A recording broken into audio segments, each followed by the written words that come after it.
Here with me now is former federal prosecutor and CNN legal analyst Shan Wu and CNN Justice correspondent Jessica Schneider. Good morning to both of you.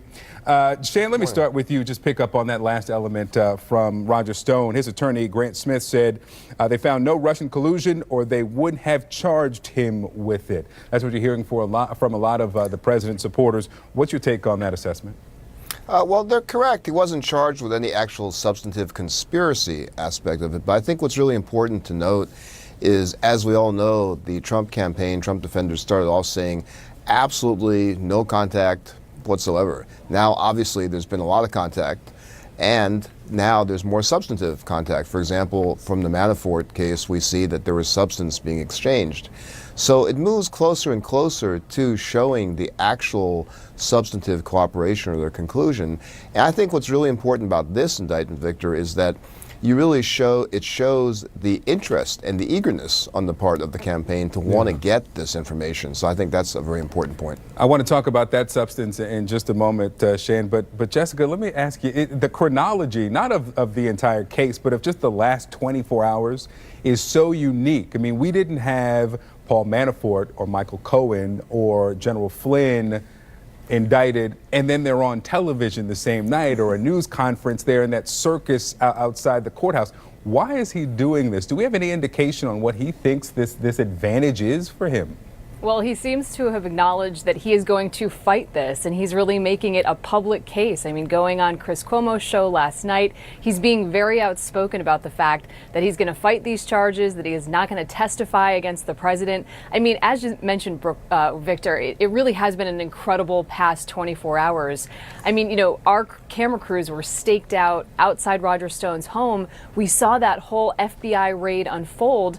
And interestingly, like you said, we didn't see this with the other defendants. There was no FBI raid and subsequent arrest of those other people. But Roger Stone, the reason they did this is because they sealed the indictment against him on Thursday, and they said that they were worried that Roger Stone, he might destroy evidence, he might flee, and that's why they did this early morning raid and arrest of Roger Stone. But it is quite interesting. You know, he was released on $250,000 bond. He was able to leave the courthouse. He'll appear in D.C. here on Tuesday. But yes, being very public, very outspoken about it, saying he's going to fight these charges, and again bringing up the fact that there's no collusion here, of course, but he was charged with a lot of other serious crimes: obstruction, false statements, witness tampering. Yeah, Shan, let me get to one element of the indictment. It's put up on the screen. After the July 22nd, 2016 release of stolen DNC emails by Organization 1, which is known to be Wikileaks, a senior Trump campaign official was directed to contact Stone about any additional releases of what other damaging information Wikileaks had regarding the Clinton campaign. Stone thereafter told the Trump campaign about potential future releases of damaging material by WikiLeaks. Would you caution, as we've seen some do on air, would you caution legal analysts away from suggesting who that person is who directed the senior Trump campaign? Is that premature to say, well, it's got to be the president who can, direct the senior campaign official? I guess you could caution them. I mean, we're all kind of reading the tea leaves here, but there is a limited number of people who could do that direction, and it's certainly not, I think, reckless speculation to imagine that it could go to the level of the president. And I think the biggest takeaway from that, as I said, was really their eagerness to get at this. But I do think that's not implausible that it could have been the president. Jessica, what are we expecting on Tuesday? Could it be more of the same? Could it be more of that circus-like atmosphere that we saw outside the courthouse in Fort Lauderdale? Quite possibly. I'm at the courthouse all the time here in D.C., and there is always that camera presence right outside those front doors. So I have no doubt that we will see Roger Stone walk in, possibly in spectacular fashion. You know, he's known for his fashion. He's known for those outspoken and loud suits.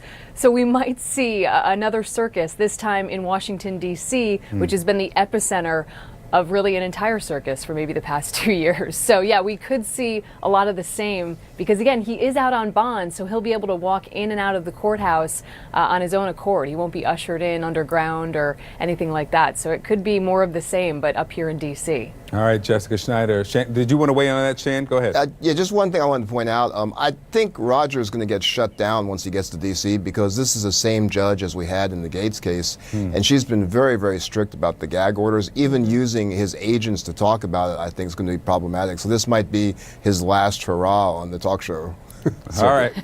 Well, he made the circuit last night. We'll see if he gets one more round in before Tuesday. Shan Wu, Jessica Schneider, thank you both. Good to see you. Thanks.